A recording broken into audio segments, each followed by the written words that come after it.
आपल्या क्षेत्रात स्वतःच्या प्रोजेक्ट नाही आणू शकले तर आमच्या क्षेत्रामध्ये काय आणणार? तुम्ही तर त्यांच्या फार जवळचे होते आधी. मी आधी त्यांच्या जवळचा होतो, परंतु मला त्यांची जी काम करण्याची शैली आहे ते मला माहीत आहे. काहीच करायचं नाही आणि सगळं मीच केलं सांगायचं असं त्यांचं हे आहे.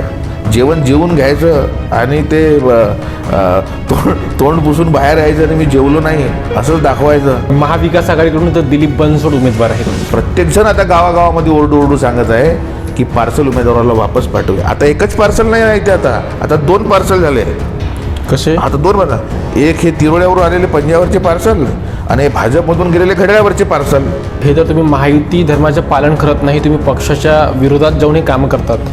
पक्षवाले तर तुम्हाला पक्षातून निलंबित करू शकतात, काढू शकतात तुम्हाला. तर माजी मंत्री राजकुमार बडोले यांना आणि मित्रपक्षांना खुश करायचं असेल आणि एक भारतीय जनता पक्षाच्या कार्यकर्त्याचा जर असा गळा कापायचा असेल तर त्यांनी कापावं. काय राहिले यावर्षी चित्र? महायुतीचं सरकार येणार आहे राज्यामध्ये आणि आम्हाला देवेंद्रजींनाच मुख्यमंत्री राज्यामध्ये करायचं आहे. तुम्ही देवेंद्रजी म्हणता तुमच्या बाजूलाच मतदारसंघ आहे साकोली विधानसभा, तिथून तर नाना पटोले आमदार आहेत, ते 5व्यांदा विधानसभेच्या मैदानात आहेत. त्यांनाही लोक भावी मुख्यमंत्री म्हणत आहेत. नाही, भावी मुख्यमंत्री म्हणणं ठीक आहे, पण मुख्यमंत्र्यासारखं काम करता आलं पाहिजे ना. मुख्यमंत्र्यासारखं ते काम करू शकत नाही. तिथे सुद्धा आमच्यासारखाच अपक्ष उमेदवार त्या ठिकाणी सुद्धा फार मोठा इतिहास घडवणार आहे. नमस्कार, मी संघर्ष आणि आपण झकास मराठी पाहतात. झकास मराठीवर आपण ही महाराष्ट्राची विधानसभा निवडणूक कव्हर करत आहोत. आपण अर्जुनी मोरगाव विधानसभा क्षेत्रामध्ये आहोत. अर्जुनी मोरगाव विधानसभा क्षेत्रामध्ये सध्या राजकारणाचे एक वेगळं चित्र पाहायला मिळत आहे. अर्जुनी मोरगाव विधानसभा क्षेत्रामध्ये महायुतीकडून राजकुमार बडोले हे राष्ट्रवादी काँग्रेस पक्षाच्या चिन्हावर उमेदवार आहेत. महाविकास आघाडीकडून काँग्रेस पक्षावर माजी आमदार दिलीप बनसोड यांना उमेदवारी मिळाली. प्रहार संघटनेकडून मनोहरराव चंद्रिकापूर यांचे सुपुत्र डॉक्टर सुगत चंद्रिकापूर आहेत आणि त्यात काही अपक्ष नेत्यांनी सुद्धा फॉर्म भरला. त्यामध्ये भाजपमधून बंडखोरी करत रत्नदीप दहिवले यांनी सुद्धा अपक्ष म्हणून फॉर्म भरला. ते ह्यावेळी निवडणुकीच्या रिंगणात आहेत. खरं तर ते 2019 पासून हे 2024च्या विधानसभेच्या निवडणुकाकरिता तयारी करत होते. भारतीय जनता पक्षामध्ये मधाच त्यांचा प्रवेश केला आणि त्यानंतर त्यांचं स्वप्न होतं की विधानसभा भाजपकडून ह्यावर्षी लढावी. त्यांनी शेवटपर्यंत तयारी केली. मात्र जेव्हा यादी पाहिली तर त्या यादीमध्ये भाजपचे माजी मंत्री असलेले राजकुमार बडोले यांचं नाव आलं. 1 दिवसापूर्वी त्यांनी राष्ट्रवादी काँग्रेस पक्षामध्ये प्रवेश केलं आणि कुठंतरी पक्षाशी बंडखोरी करत पक्षाचा हा निर्णय आवडला नाही असं म्हणत रत्नदीप दहिवलेजी यांनी अपक्ष फॉर्म भरला आणि आता ते निवडणुकीच्या रिंगणात आहेत. आमच्यासोबत स्वतः आज या मुलाखतीत बैठकीत चर्चा करण्याकरिता रत्नदीप दहिवलेजी आहेत. दहिवलेजी, स्वागत आहे आपलं झकास मराठीवर. नमस्कार. जसं मी म्हटलं की तुम्ही मधात भाजपमध्ये प्रवेश केले होते, तेव्हापासून आपण भाजपकडून ही विधानसभेची निवडणूक लढण्याची तुम्ही तयारी केली. ज्यावेळी उमेदवारीची यादी याची होती तेव्हा राजकुमार बडोले कुठेतरी राष्ट्रवादीची घड्याळ हाताला बांधतील अशा चर्चा सुरू होत्या. मात्र त्यांनी त्याआधी खंडनही केलं होतं त्या चर्चांना. मात्र जर फायनल आपण यादी पाहिली तर त्या यादीमध्ये बडोले साहेबांच्या राष्ट्रवादीकडून नाव होतं आणि आपण सुद्धा ही विधानसभेची निवडणूकची तयारी करत होते. बरं, त्यानंतर पक्षाशी बंडखोरी का केली आपण आणि अपक्ष लढण्याचा उद्देश काय आपल्या ह्या निवडणुकीत? बघा की मी भारतीय जनता पक्षाचा या ठिकाणी जिल्ह्याचा उपाध्यक्ष म्हणून काम करत आहे. आपल्या सर्वांनाच माहीत आहे की अर्जुनी मोरगाव जी विधानसभा आहे हा भाजपचा गड आहे. या ठिकाणावरून मागच्या वेळेला मनोहरराव चंद्रिकापुरे जे राष्ट्रवादी काँग्रेस आणि काँग्रेसच्या अलायन्समध्ये निवडून आलेले होते आणि केवळ 718 मतांनी त्यांनी माजी मंत्री राजकुमारजी बडोले यांचा त्यांनी पराभव केला होता. आताच्या सीनमध्ये जर तुम्ही बघितलं तर या ठिकाणी राष्ट्रवादी काँग्रेसचं स्प्लिटअप झाल्यानंतर राष्ट्रवादी काँग्रेस ही एकदम नगण्य झालेली आहे. या ठिकाणी भारतीय जनता पक्षाला ही जागा मिळावी. भारतीय जनता पक्षाचेच या ठिकाणी कार्यकर्ते आणि या ठिकाणी मतदार सर्वाधिक आहेत. त्याच्यामुळे ही जागा भारतीय जनता पक्षानेच लढावी यासाठी आम्ही सर्वतोपरी वरिष्ठांपर्यंत प्रयत्न केले. वरिष्ठांनी सुद्धा ही जागा भारतीय जनता पक्षालाच राहणार आहे, जनता पक्षालाच सुटणार आहे अशा पद्धतीचे सर्व स्तरावर आश्वासनं आणि सर्व गोष्टी पण पार पडल्या. आम्हाला सुद्धा या निवडणुकीच्या निमित्तानं वरिष्ठांकडून उमेदवारी म्हणून तयारीला लागण्याच्या सूचना देण्यात आल्या. आम्ही संपूर्ण मतदारसंघ पिंजून काढला आमचे सर्वे करण्यात आले. अनेक आमच्या नामवंत कंपन्यांकडून सुद्धा आम्हाला वैयक्तिकसुद्धा आम्ही सर्वे करवून घेतले. आणि हे सगळं असतानासुद्धा राष्ट्रवादी काँग्रेस कुठल्याही लेवलवर या ठिकाणी निवडणूक जिंकण्याच्या तयारीत नसताना या ठिकाणी राष्ट्रवादी काँग्रेसला तिकीट देणं हे न पचण्यासारखं न पटण्यासारखं होतं. आणि मुद्दा क्रमांक दुसरा असा होता की आपल्याच अनेक माध्यमांमधून एक बातमी ब्रेक झाली होती की माजी मंत्री राजकुमार बडोले हे प्रफुल्ल पटेल यांच्या संपर्कामध्ये आहेत म्हणून आली ती. नंतर ते 2 दिवस माजी मंत्री राजकुमार बडोले हे संपर्कात नव्हते, लोकांच्या पण इथे संपर्कात नव्हते. आणि नंतर ते प्रकट झाले मतदारसंघामध्ये आणि त्यांनी इथे अर्जुनी मोरगाव याच ठिकाणी एका विधानसभेच्या मेळाव्यामध्ये त्यांनी हे लोकांच्या समोर सांगितलं. इवन दो त्यांनी मीडियालासुद्धा सांगितलं, अनेक चॅनल्सला सांगितलं, राष्ट्रीय चॅनल्स असतील किंवा आमचे राज्यस्तरीय चॅनल्स असतील त्यांनासुद्धा सांगितलं की मी इथेच जगणार, भारतीय जनता पक्षामध्ये इथेच मरणार आणि मी माझ्या आयुष्यामध्ये मी कधीही माझ्या मनगटाला घड्याळ बांधणार नाही. हे म्हटल्यानंतर लोक एकदम खुश झाले. त्यांना वाटलं की ठीक आहे, आम्हालाही आनंद वाटला. आणि आमची अपेक्षा होती की त्यांनीसुद्धा निवडणूक लढलीच तर आम्हाला काही अडचण नव्हती, पण त्यावेळी भारतीय जनता पक्षाच्या सिम्बॉलवरती निवडणूक लढवावी ही आमची सर्वांची या ठिकाणची इच्छा होती. परंतु त्यांनी कोणालाही विश्वासात न घेता त्यांनी कुठल्या दारानं ते गेले आणि राष्ट्रवादी काँग्रेस अजित पवार गटामध्ये ते सामील झाले आणि त्यांनी आपल्या मनगटाला घड्याळ बांधलं आणि त्यांनी इथल्या भारतीय जनता पक्षाच्या मतदारांचा, कार्यकर्त्यांचा त्यांनी विश्वासघात केला आणि त्याच्यामुळे मला हे पाऊल उचलावं लागलं. भाजपचे कार्यकर्ते तुमच्याकडे आले निवडणूक लढा म्हणून? भाजपचे कार्यकर्ते, अनेक कार्यकर्ते, पूर्ण विधानसभा क्षेत्रातले कार्यकर्ते अतिशय दुःखी झाले. त्यांना वेदना झाल्या. त्यांना वाटलं की राजकुमार बडोले जर उद्या घड्याळावरती लढले आणि उद्या हे जर उद्या आमदार झाले, आज आम्ही यांच्यासाठी रात्रंदिवस एक करू, आज आम्ही यांच्यासाठी झटू, रात्रंदिवस मेहनत करू, हे उद्या निवडून येतील. आणि उद्या जेव्हा स्थानिक स्वराज्य संस्थांच्या निवडणुका आहेत, पंचायत समितीच्या निवडणुका आहेत, जिल्हा परिषदांच्या आहेत, ग्रामपंचायतच्या आहेत, सेवा सहकारी संस्थांच्या निवडणुका आहेत, या ठिकाणी मात्र मग वेगवेगळ्या पॅनल्समध्ये आणि वेगवेगळ्या पक्षांतर्फे उमेदवार एकामेकाच्या विरोधामध्ये उभे टाकले जातील. मग त्यावेळेला हेच राजकुमार बडोले हे राष्ट्रवादी काँग्रेस पक्षाच्या उमेदवाराचा प्रचार करायला येतील आणि भारतीय जनता पक्षाच्या उमेदवाराचा पराभव कसा झाला पाहिजे, भारतीय जनता पक्ष इथून कमकुवत कसा झाला पाहिजे, त्यांचा पक्ष राष्ट्रवादी काँग्रेस अजित पवार कसा मोठा झाला पाहिजे याच्यासाठी ते प्रयत्न करतील. म्हणजे एक प्रकारे भारतीय जनता पक्षाच्या कार्यकर्त्यांनी त्यांच्यासाठी मेहनत करणे म्हणजे स्वतःच्या पायावर गोळीच मारणे आहे. आणि म्हणून हे अशा सगळ्या सीनमध्ये आपल्याला एक गोष्ट इथल्या भारतीय जनता पक्षाच्या लोकांनाही कळली की हे ज्या पद्धतीनं चिन्ह घड्याळाचं माणूस इकडचं तिकडं घेऊन जाणं हा जो प्रयोग आहे हा काही इथल्या लोकांना रुचला नाही. आणि या आधीचे सुद्धा उदाहरणं आपल्यासमोर आहेत, कारण की याआधी हेच राष्ट्रवादी काँग्रेस आपल्या यांच्यासोबत होती, काँग्रेससोबत होती. त्यावेळेला सुद्धा इथे राष्ट्रवादी काँग्रेस नगण्य होती. तेव्हा काँग्रेसला संपवण्याचं कामसुद्धा याच राष्ट्रवादी काँग्रेसनं केलेलं आहे. हा उदाहरण आहे. आणि ते मागे थोड्याशा मताने निवडून आलेले विद्यमान आमदार जे बंड त्यांनी केलं आणि ते तिकडे म्हणजे आले महायुतीच्या सरकारमध्ये आले, त्यांच्यासोबत आले. विद्यमान आमदारांना सगळे तिकीट आम्ही देणार असं त्यांनी जाहीरपणाने मीडियाच्या समोर त्यांच्या राष्ट्रीय अध्यक्षांनी सांगितलं. असं सांगितलं असताना ऐन वेळेवर त्यांचं तिकीटसुद्धा कापण्यात आलं. म्हणजे विश्वास ठेवण्यासारखा हा पक्ष नाही. आणि त्याच्यामुळे भारतीय जनता पक्षाच्या कार्यकर्त्यांनी का म्हणून यांच्यावर विश्वास ठेवायचा आहे. तुम्हाला मागच्या लोकसभेच्या निवडणुका आत्ताच झालेल्या आहेत, त्याच्यामधलं अजून एक उदाहरण आपल्यासमोर सर्वांच्या समोर म्हणजे डोळ्यामध्ये अंजन घालणारं असं आहे. आमचे तत्कालीन खासदार सुनीलजी मेंढे होते. त्यांचा प्रचार आणि त्यांना मतदान करण्याचं काम महायुतीत म्हणून राष्ट्रवादी काँग्रेसच्या कार्यकर्त्यांचं होतं, नेत्यांचं होतं. परंतु राष्ट्रवादी काँग्रेस अजित पवार गटाच्या कार्यकर्त्यांनी एकही मतदान, 1% मतदान हा आमच्या भारतीय जनता पक्षाच्या उमेदवाराला लोकसभेमध्ये त्यांनी मतदान केलं नाही. आणि कुणाला मतदान केलं? काँग्रेसच्या प्रशांत पडोळे यांना मतदान केलं. आणि काय झालं त्याची परिणिती की आमच्या विधानसभा जो क्षेत्र आहे हा 20,600 मतांनी आम्ही इथे मताधिक्याने कमी पडलो. मग मला सांगा, हे एवढं असं आपल्यासमोर डोळ्यासमोर उदाहरण असताना मग ते काय विसाची अजून आपण परीक्षा घ्यायची का? आणि म्हणून हे भारतीय जनता पक्षाच्या कार्यकर्त्यांच्या अस्तित्वाची लढाई लढण्यासाठी म्हणून हे शेवटी भारतीय जनता पक्षाच्या कार्यकर्त्यांची आग्रही भूमिका असल्याने मला हे बंड करावं लागलं आणि हे भारतीय जनता पक्षाच्या अस्तित्वासाठी जर हा बंड मला करावा लागत असेल तर त्याचा मला अभिमान आहे. तुम्हाला तर हे तर तुम्ही महायुती धर्माचे पालन करत नाही, तुम्ही पक्षाच्या विरोधात जाऊन हे कामं करतात. पक्षावाले तर तुम्हाला पक्षातून निलंबित करू शकतात, काढू शकतात तुम्हाला.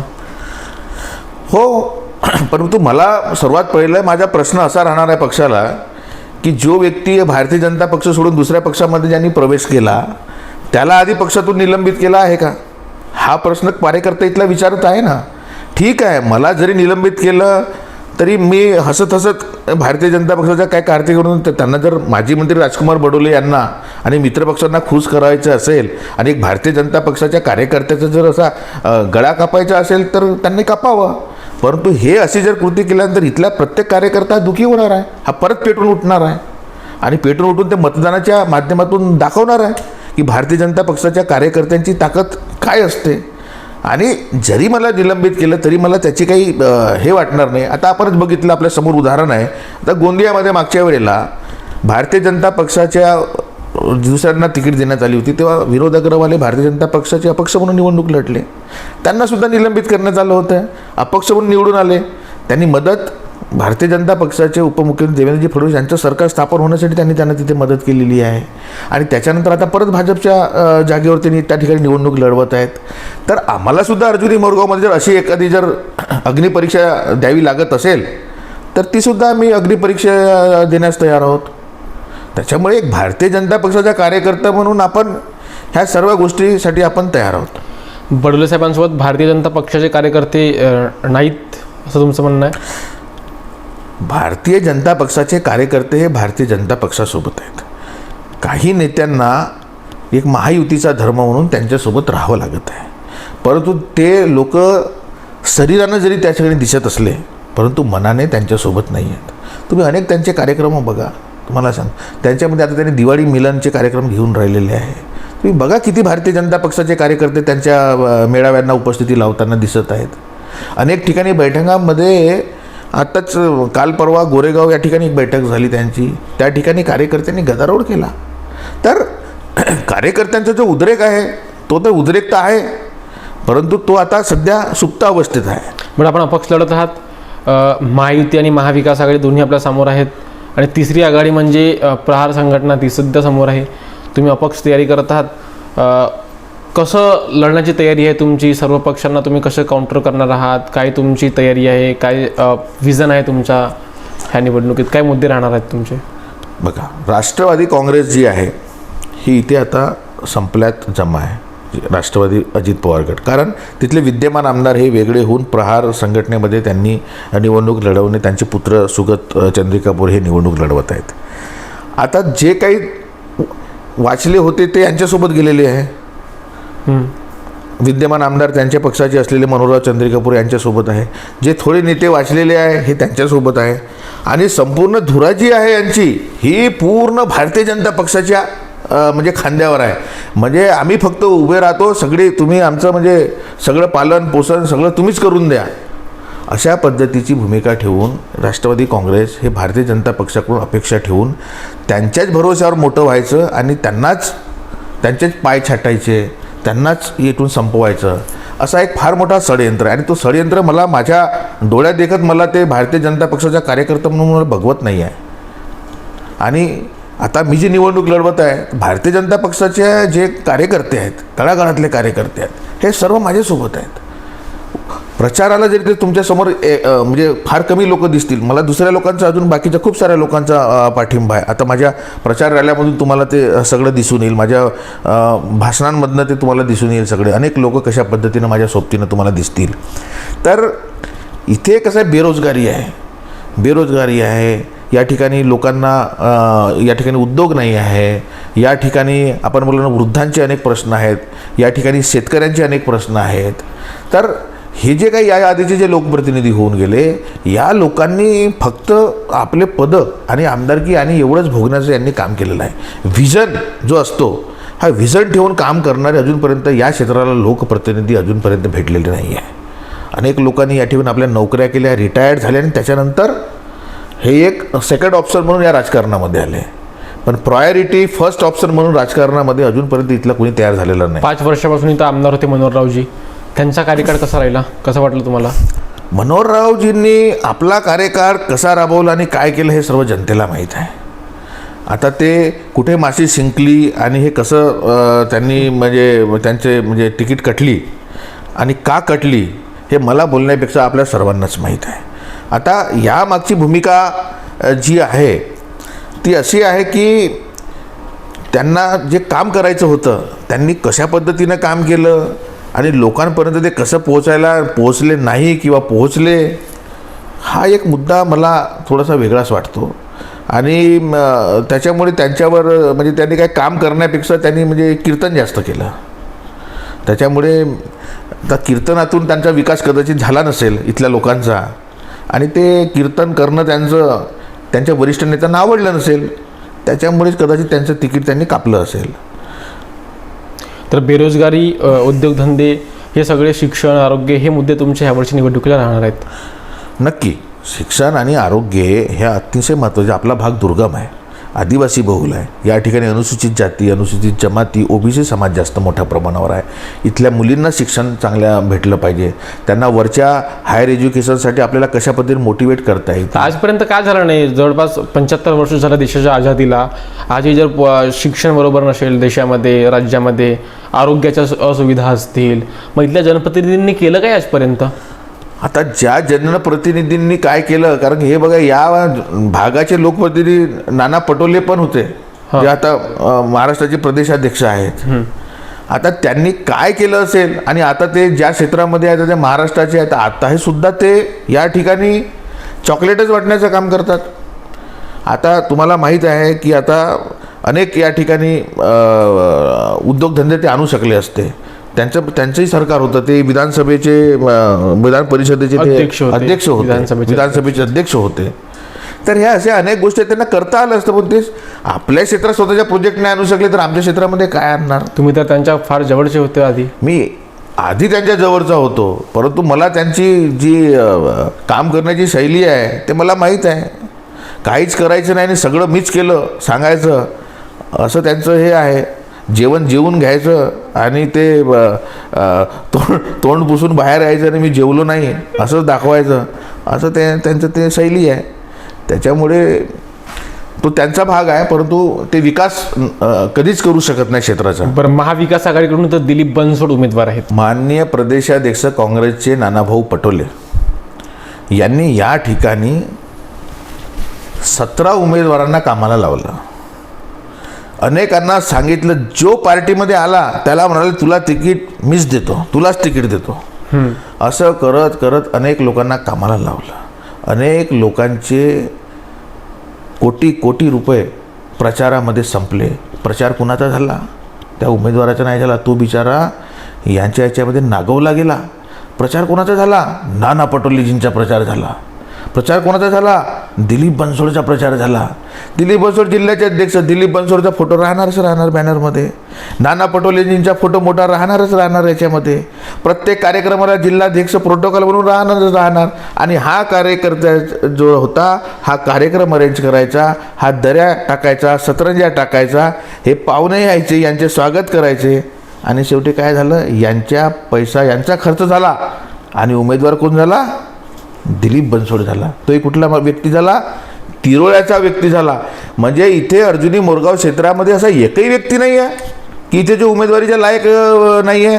मग लायक नाही तर मग इतक्या लोकांना तुम्ही कशाला सांगितलं की काम करा म्हणून? आता सारेच्या सारे उमेदवार त्यांच्या विरोधात गेले. ज्या दिवशी नामांकनाची रॅली होती त्या दिवशी सगळ्या लोकांनी तिथे अडवलं ना. प्रदेश काँग्रेस अध्यक्षाचा सर्वात मोठा अपमान जर कुठे झाला असेल तो अर्जुनी मोरगाव क्षेत्रामध्ये झाला. त्यांना गाडीच्या खाली उतरू दिलं नाही, त्यांना उमेदवाराबरोबर फॉर्म भरायला सुद्धा जाता आलं नाही. आणि उमेदवार जो होता पार्सल हटाव हा जो त्यांचा नारा होता, तर काय झालं? शेवटी त्या पार्सल उमेदवार दिलीप बनसोड यांना सुद्धा एका बाईकचा सहारा घेऊन म्हणजे असा पडून जावं लागलं आणि आपला फॉर्म त्या ठिकाणी आपला सबमिट करावा लागला. आणि त्याचा व्हिडिओसुद्धा मीडियामध्ये व्हायरल झालेला आहे. तर अशा पद्धतीने असे तकलादू उमेदवार इथे लादून म्हणजे तुम्ही काय साध्य करू इच्छिता? म्हणजे तुम्ही चांगले उमेदवार द्यायला पाहिजे, जे चांगले या ठिकाणी स्थानिक असू शकतात, विकास करू शकतात. त्यांनी घर घेतलं म्हणे अर्जुनी मोरगावला दिलीप बनसोड साहेबांनी. घर घेणं ही काही क्वालिफिकेशन आहे का तिकीट देण्याची? हां, तुम्ही आता घर घेतला, आता माझं नागपूरमध्ये घर आहे, तर मी आता नागपूरमध्ये जाऊन तिकीट मागू का? असं होत नाही. ज्या ठिकाणी आपली कर्मभूमी आहे त्या ठिकाणीच आपलं काम असलं पाहिजे, त्या ठिकाणीच आपण त्या लोकांशी असलं पाहिजे. आणि तिथल्या लोकांना, तिथल्या स्थानिक नेत्यांना जर डावलून तुम्ही जर असं करत असाल तर मग ते नामांकनाच्या वेळेस जे घडलं ते तर एक ट्रेलर होतं, अजून पिक्चर खूप मोठी बाकी आहे. आणि म्हणून प्रत्येकजण आता गावागावामध्ये ओरडू सांगत आहे की पार्सल उमेदवाराला वापस पाठवूया. आता एकच पार्सल नाही आहे ते, आता 2 पार्सल झाले. कसे? आता 2 बघा, एक हे तिरोड्यावरून आलेले पंजावरचे पार्सल आणि हे भाजपमधून गेलेले घड्याळावरचे पार्सल. तर असे 2 पार्सल सध्या, हे बहिरंग पार्सल, दोन्ही पार्सल हे आता पोस्टाने आम्ही यांना परत पाठवू. आणि इथला उमेदवार, स्थानिक उमेदवार हाच आम्ही अर्जुनी मोरगावच्या स्थानिक उमेदवारालाच यावेळेला निवडून पाठवू. 20 नोव्हेंबरला मतदान आहेत, 23 तारखेला परिणाम घोषित होणार आहेत. काय राहिले यावर्षी चित्र? यावर्षी चित्र हेच राहणार आहे की महायुतीचं सरकार येणार आहे राज्यामध्ये आणि आम्हाला देवेंद्रजींनाच मुख्यमंत्री राज्यामध्ये करायचं आहे. तुम्ही देवेंद्रजी म्हणता तुमच्या बाजूलाच मतदारसंघ आहे साकोली विधानसभा, तिथून तर नाना पटोले आमदार आहेत, ते 5व्यांदा विधानसभेच्या मैदानात आहेत, त्यांनाही लोक भावी मुख्यमंत्री म्हणत आहेत. नाही, भावी मुख्यमंत्री म्हणणं ठीक आहे, पण मुख्यमंत्र्यासारखं काम करता आलं पाहिजे ना. मुख्यमंत्र्यासारखं ते काम करू शकत नाही. तिथे सुद्धा आमच्यासारखाच अपक्ष उमेदवार त्या ठिकाणी सुद्धा फार मोठा इतिहास घडवणार आहे. कारण की जी चूक अर्जुनी मोरगावमध्ये झालेली आहे तीच चूक साकोलीमध्ये झालेली आहे. आणि ह्या चुकीचा काही ना काही तर मिळणारच आहे. हां, म्हणजे सगळं लोक म्हणजे लक्ष ठेवून असतात आणि लोकांनी ठरवलेलं आहे की कुठं काय केलं पाहिजे आणि कुठं काय केलं पाहिजे. त्याच्यामुळे भावी मुख्यमंत्री जरी ते स्वतःला म्हणत असले, पण जेव्हा मुख्यमंत्री बनतील तेव्हा समजूया त्यांना. अद्यापर्यंत ते तर मंत्री बनायचे आहेत. बरं, खूप खूप धन्यवाद आम्हाला वेळ दिल्याबद्दल, मुलाखत दिल्याबद्दल. तर होते अर्जुनी मोरगाव विधानसभा क्षेत्राचे अपक्ष उमेदवार इंजिनियर रत्नदीप दहिवले. खरं तर ही निवडणूक कोणत्या मुद्द्यांवर ते लढत आहेत? भारतीय जनता पक्षाचे कार्यकर्ते होते, पक्षाचं काम करत होते. मात्र शेवटच्या घडीला उमेदवारी ही राष्ट्रवादी काँग्रेस पक्षाला गेली. भाजपचे माजी मंत्री राजकुमार बडोले यांनी राष्ट्रवादी काँग्रेसमधून उमेदवारी मिळवली. त्यामुळे कुठेतरी भाजपचे लोक नाराज आहेत, कार्यकर्ते नाराज आहेत आणि त्यांना कुठेतरी भाजपच्या माणसालाही उमेदवारी मिळायला पाहिजे होती असे त्यांचं स्वप्न होतं. चौफेर यावर्षी निवडणूक, चौरंगी म्हणजे 4 रंगी निवडणूक ह्यावर्षी अर्जुनी मोरगाव विधानसभा क्षेत्रामध्ये दिसायला मिळू शकणार आहे. आपण झकास मराठी पाहतात. आजची व्हिडिओ, आजची मुलाखत शेवटपर्यंत पाहिली त्याबद्दल सर्व प्रेक्षकांच्या मनापासून आभार. खूप खूप धन्यवाद.